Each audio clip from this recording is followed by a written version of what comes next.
Let me put your mind at ease, family. You already have the mark of the beast. I know you don't think so, and you think it's some future event or some electronic gadget or AI or something. But the apostle said, the spirit of Antichrist is already in the world.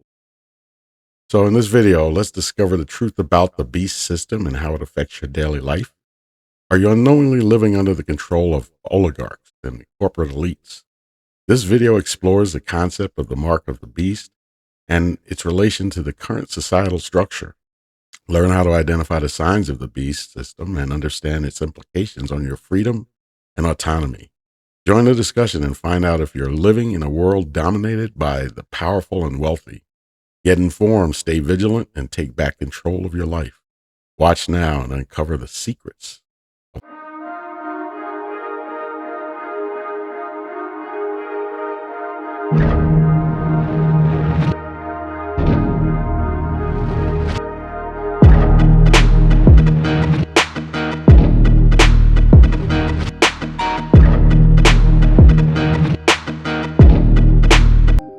Welcome, family, to another edition of Stranger Thinking Media. This is Yeshayahu, where we bring you the gospel of Yahusha HaMashiach, Jesus the Christ, to address the problems of a modern world. So stay tuned. We have an awesome show for you today. Mark of the Beast. You may have it already. Now, what does that mean? Are you living in the beast system? Plato's Allegory of the Cave, from the book The Republic. Welcome to our channel. Please like, subscribe, and hit the notification bell. And most of all, enjoy the show. 1 Corinthians chapter 2 and verse 7. But we speak the wisdom of God in the mystery, even the hidden wisdom, which God ordained before the world unto our glory. Hallelujah and amen.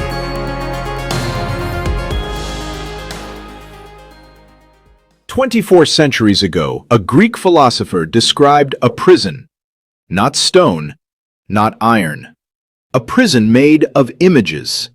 He said the prisoners loved it. He said they would kill anyone who tried to open the door. He was not describing his world. He was describing yours." Around 380 BC, Plato wrote it down in Book 7 of the Republic. Picture a cave. Men chained since birth, necks fixed, facing a wall. Behind them, a fire. Between the fire and their backs, unseen hands carry objects, and the fire throws shadows on the wall. The prisoners name the shadows. They study the shadows. They give prizes to the man who predicts the next shadow. They have never seen anything else. So the shadows are not images to them. The shadows are the world. Then one prisoner is unchained. He turns, and the fire burns his eyes. He is dragged up the steep passage, and the climb is agony. Outside, the sun blinds him. But slowly he sees real trees, real water. Then the sun itself, what Plato called the form of the good, the source of all light. So he goes back down to free the others, and they mock him. And Plato says plainly, if they could, they would kill him. He knew. Athens had already handed his teacher Socrates the hemlock for saying the shadows were shadows. Now hear this. The cave is not a metaphor anymore. The cave is the beast system, and John saw it from Patmos. The shadows on the wall are the image of the beast, the screen that speaks and is worshipped, the manufactured consensus you scroll through every waking hour. The chains are the mark, for no man may buy or sell except inside the system, and the system counts every transaction. And the men carrying objects before the fire, the unseen hands casting the projection, they are the powers of this present darkness, and they know exactly which shadows keep you seated. Plato saw the architecture. John saw the architect. Plato believed only the philosopher could make the climb, one rare soul in a generation. Revelation says something else. It says the door was opened, once, for anyone willing to turn around and walk toward the light. The prison was never locked from the outside. Which brings us back to where we started. 24 centuries ago, a man described your life, and the question he left is still burning on the wall. When the shadows flicker tonight, and they will, which way will you be facing?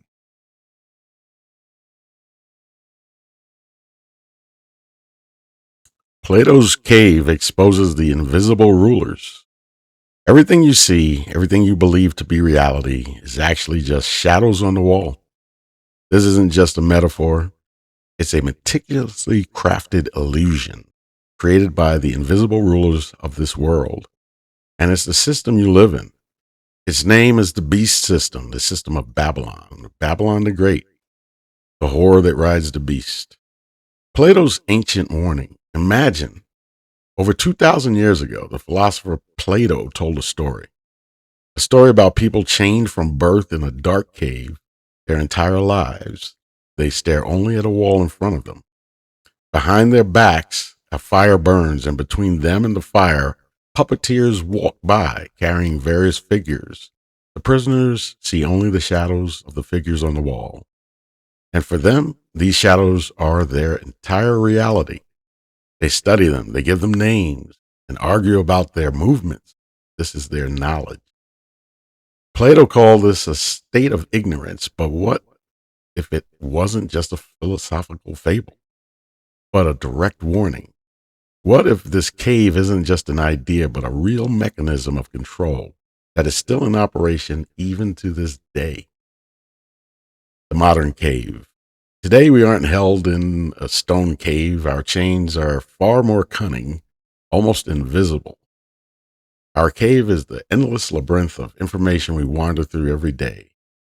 There's an old saying, no man is more enslaved than the man who thinks he's free. Today's shadows are the news feeds you scroll, the advertisements whispering what you should desire. The social media posts designed to make you angry or envious. They are prepackaged narratives created to shape your perceptions, your values, and your fears. We're told this is freedom, but our choice is always limited to the shadows we are permitted to see. The economy is another wall of our cave. The system encourages you to take out loans, live in debt, and work a job you hate to buy things you don't need. It keeps you in a perpetual chase, too exhausted to stop and ask the simple questions. What's out there beyond this cave? And our smartphones, they become our personal pocket-sized caves. Algorithms study our every click to feed us the exact shadows that will keep us glued to our screen, reinforcing our biases, turning us against anyone who sees the world differently. Puppeteers. If there's shadow, there must be those who cast them. So who are these puppeteers? It's easy to dismiss this as conspiracy theory. But can anyone deny the global power is concentrated in the hands of a very small group of people? Think of the corporate elites and oligarchs who own the media conglomerates, the banks, and tech giants. They control the flow of information and money, and their goal to preserve the system that makes them rich doesn't always align with yours. Some even go further, speaking of ancient dynasties that have ruled the world from behind the curtain for centuries, passing down power and secret knowledge from one generation to the next.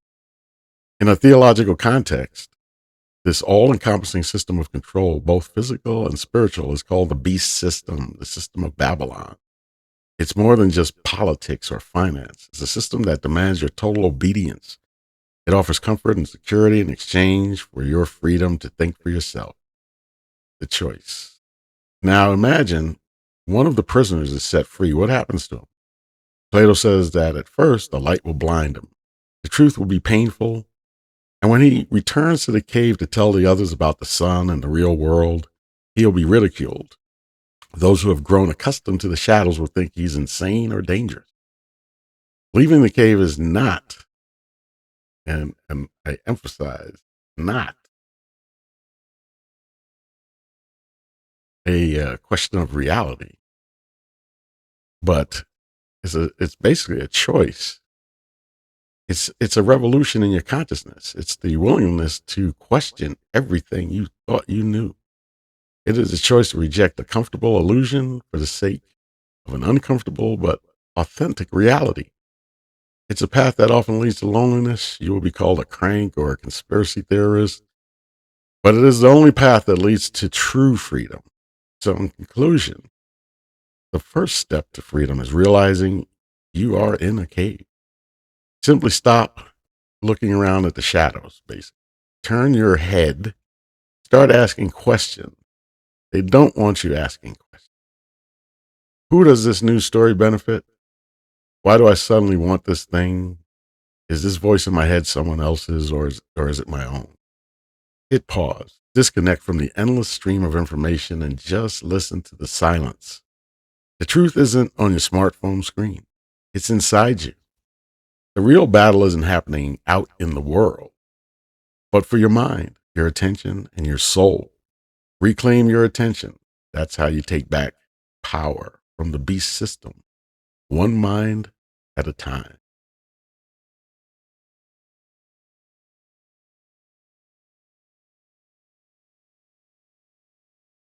Can I uncover if we're all unknowingly living in the beast system, marked by the oligarchs and corporate elites?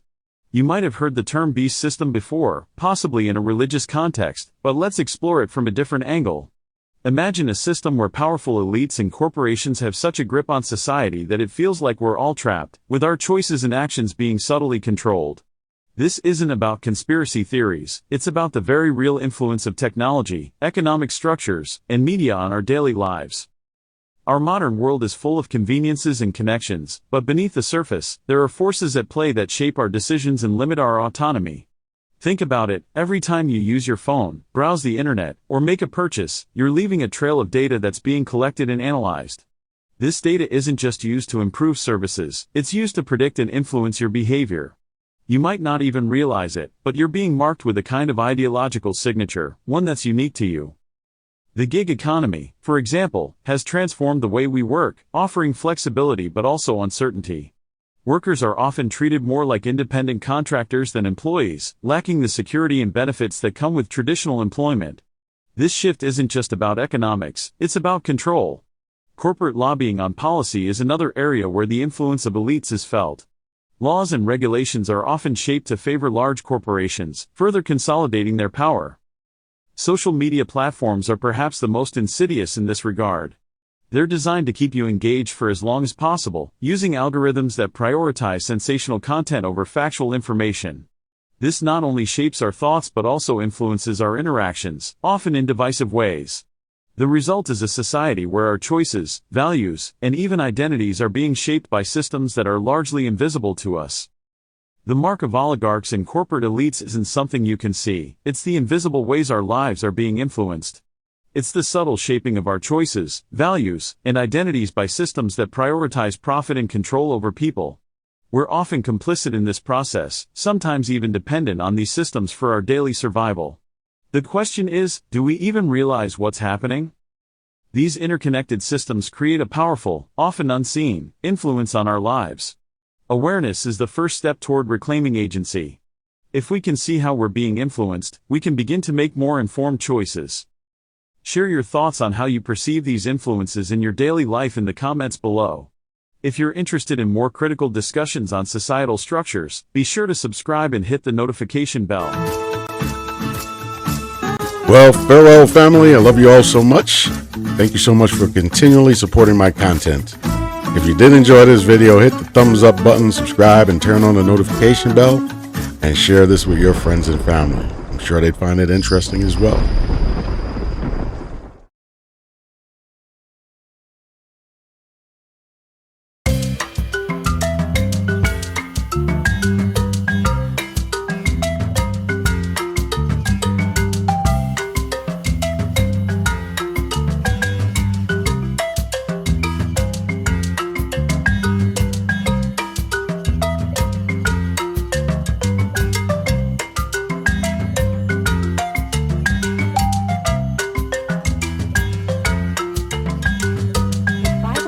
Coloring Book for Kids, Volume 2. Available August 15, 2025 on Amazon. The Bible Lions Coloring Book for Children. Color 30 fun designs of inspirational verses and Christian artwork. A beautiful children's coloring book designed to fill your child's mind with the positive words of God's love. The Bible Lions Coloring Book for Kids was designed to be a fun yet effective way to help children calm their tension. Hand-lettered quotes and adorable hand-designed illustrations will inspire your child as they reflect on God's promises.